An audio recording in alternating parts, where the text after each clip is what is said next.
অনেক সাংবাদিক প্রতিদিন আমাদের এগেনস্টে লেখেন, না জেনেও, না একটা জিনিস সত্যতা অনেক গভীরে না যেই ভাষা জেনে অনেক কমেন্ট করেন। কিন্তু আমরা তো এগুলোর ব্যাপারে একদম চুপচাপ, কারণ আমরা জানি আমি এটা নিয়ে যদি একটা কথা বলতে যাই উনি বলবেন যে আমি হুমকির শিকার হচ্ছি। আমরা যারা সত্যিকার অর্থে গভর্নমেন্টে এসে আমরা হাত পা আসলে বাধা, অনেক ক্ষেত্রে অনেক কিছু বলতেও পারি না। আমি ফেসবুকে দেখছি যে উনি একটা ডাহা মিথ্যা লিখেছেন, তা আমি বলতে পারতেছি না যে আপনি মিথ্যা মিথ্যা। আমি যখনই বলবো যে আপনি মিথ্যা লিখেছেন, উনি দেখছেন উনি কিন্তু এসে আমাকে হুমকি দিচ্ছেন যে তুমি মিথ্যা লিখেছো। যারা এই যে 15 বছরে যে ফ্যাসিবাদী বয়ান তৈরি করলো, অনেক লোকের বৈধতা দিল, দেশের ডেমোক্রেসিকে যারা এর সাথে সরাসরি যুক্ত, আপনি দেখেছেন তো 3-3টে ইলেকশন হয়েছে, অনেকে হাততালি দিয়েছেন যে না এই ইলেকশনটাই দরকার ছিল।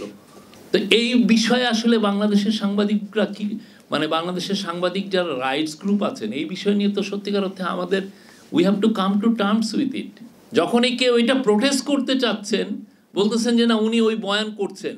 একটা টিভি স্টেশনের আমি জানি 2টা লোক প্রতিদিন এসে বলতো যে ওরা সন্ত্রাসী। যে পরিবর্তিত পরিস্থিতিতে এসে স্টুডেন্টরা যদি বলে ওই টিভি স্টেশনে যে ভাই আপনি, উনি কিন্তু আমাদেরকে সন্ত্রাসী বলছে, এখন যেই এইটা বলতেছে তখন আবার অনেকে বলে যে দেখছেন মব এদের পিছনে সাংবাদিকদের এগেইনস্টে লেগে গেছে।